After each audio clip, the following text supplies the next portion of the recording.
Buenos días, bienvenidos a esta clase sobre medidas de posición y medidas de forma. En la clase de hoy vamos a hablar sobre medidas de posición, medidas de forma, interpretación y comparación de dispersión en un conjunto de datos, pero vamos a comenzar con las medidas de posición, que son valores que dividen, ubican o clasifican los datos dentro de una distribución y permiten conocer en qué lugar se encuentra un determinado dato dentro de un conjunto. Va de suyo que si es una medida de posición, los datos deben estar ordenados de menor a mayor para que no se vea afectado el valor que nos ofrece. Y son tres. Los cuartiles dividen al conjunto ordenado de datos en 4 partes iguales. Cada parte contiene el 25% de los datos. Y tenemos el primer cuartilo Q1, que deja el 25% de los datos por debajo de él. El segundo cuartilo Q2, que es el 50% de los datos, coincide con la mediana y por lo tanto deja el 50% de los datos por debajo de él. Y el tercer cuartilo Q3, que deja por debajo el 75% de los datos. Otra de las medidas de posición son los deciles, que dividen al conjunto de datos ordenados en 10 partes iguales. El primer decil deja por debajo el 10% de los datos, el segundo decil deja por debajo el 20% de los datos, y así sucesivamente. Finalmente tenemos los percentiles, que son medidas de posición que dividen un conjunto de datos ordenados en 100 partes iguales.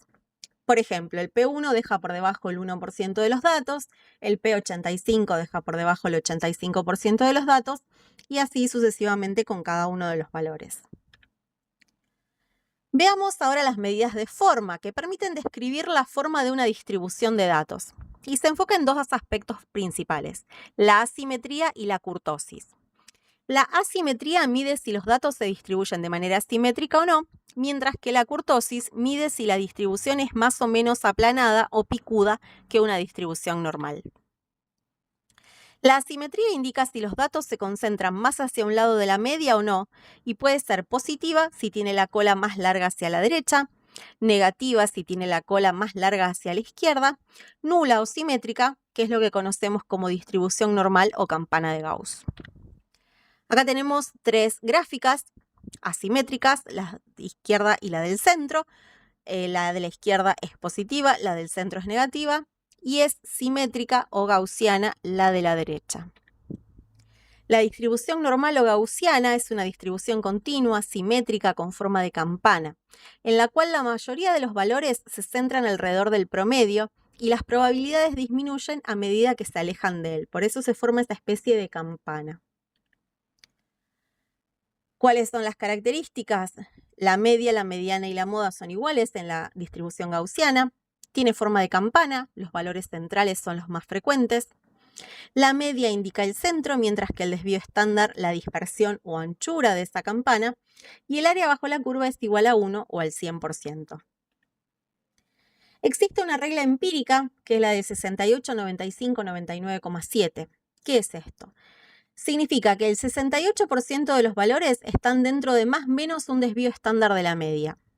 El 95% de los valores están dentro de más o menos 2 desvíos estándar de la media. Y el 99,7% de los valores están dentro de más o menos 3 desvíos estándar de la media. Acá les muestro una imagen de una campana de Gauss, como se ve aproximadamente. Por supuesto, no es necesario que sea perfectamente simétrica como acá. Y para concluir las medidas de forma, les dejo una tabla que les resume el tipo de asimetría, que puede ser simétrica, asimétrica positiva hacia la derecha, asimétrica negativa hacia la izquierda, y analizamos sus características, la relación entre mediana, media y moda, y cuál es el gráfico típico.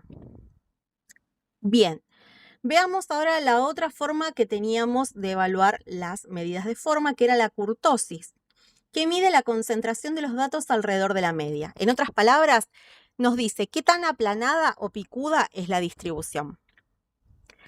Existen tres variantes, que es la mesocúrtica, que es una forma intermedia, podríamos decir, con un pico similar al de la distribución normal, la leptocúrtica, que tiene un pico más alto que la normal, o la platicúrtica, que tiene un pico más bajo que la normal. Acá les presento la comparación entre la mesocúrtica, la leptocúrtica y la platicúrtica, cómo se ve cada una de estas distribuciones. Como podemos ver, la mesocúrtica se parece un poco a la campana de Gauss, es bastante similar en su forma. La leptocúrtica tiene un pico muy elevado y la platicúrtica es muy constante, no se ve una variación demasiado grande.